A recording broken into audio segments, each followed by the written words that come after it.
guys, this is Miss Letbetter. I'm here interviewing a letter carrier for our community bingo card. This is Mr. Martin, and he is joining us to tell us a little bit about his job as a community helper. Good evening, Mr. Martin. How are you? I'm wonderful. How are you? I'm good. Thank you for joining us today. So could you start out just introducing yourself and tell us something fun that you enjoy doing? Sure. My name is Kevin Martin. I'm a letter carrier for the United States Postal Service. Been working there about 20 years. And when I'm not carrying mail, I enjoy spending time with my family, especially doing things outdoors. Just about anything outdoors I enjoy doing. And your job, you said you've been there 20 years. Did you choose this job? How did you come to be a letter carrier? Actually, the job more or less chose me.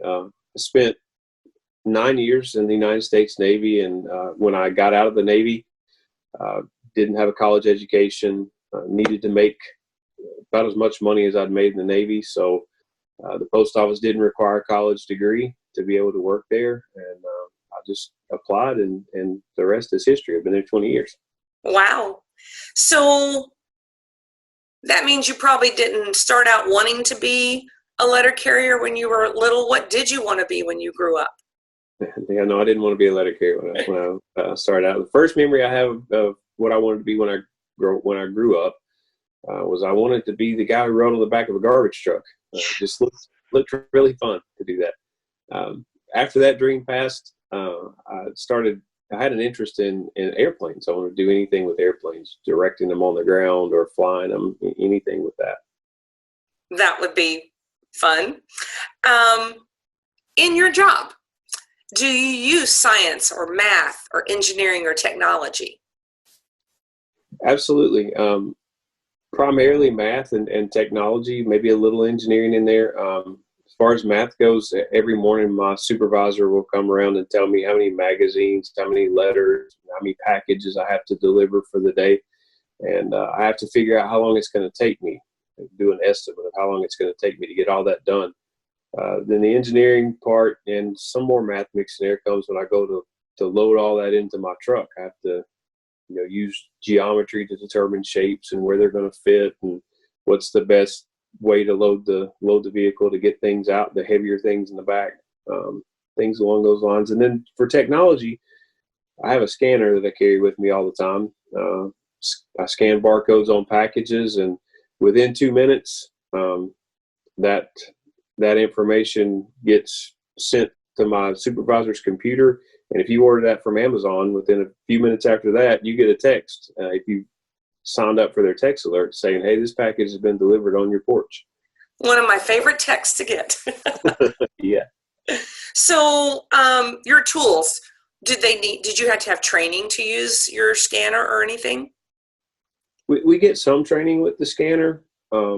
Whenever new functions become available, they just kind of have what we call a stand-up talk, and they describe the new feature and how it works, and then it's just push buttons and learn kind of thing. But as far as the math and stuff goes, it's pretty much just general math and knowledge that you apply to your everyday job. And tell us something funny that's happened to you on your job. So I have a mix of customers. Some of them are businesses and some of them are, just people's houses. I was at one of my business customers one day. He's adopted a stray cat. And as I was standing out of my vehicle talking to him, out of the truck talking to him, and as we were talking, his cat made its way into my mail truck, got up in the seat, started crawling all over the mail.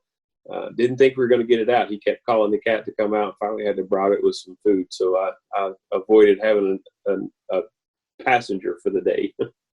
Kids, that sounds like something bad Kitty would do if that had been her. I'm sure she would be the one crawling in your truck.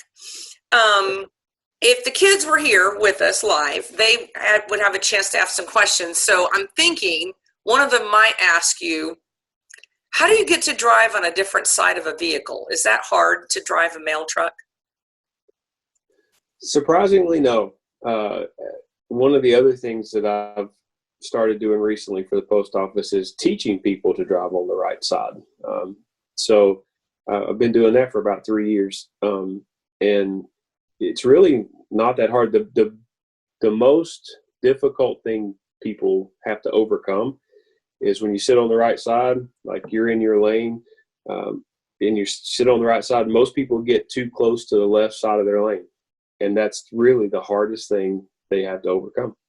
Guys, can you say thank you to Mr. Martin? Everybody's going to say thank you now. Yay! You're welcome.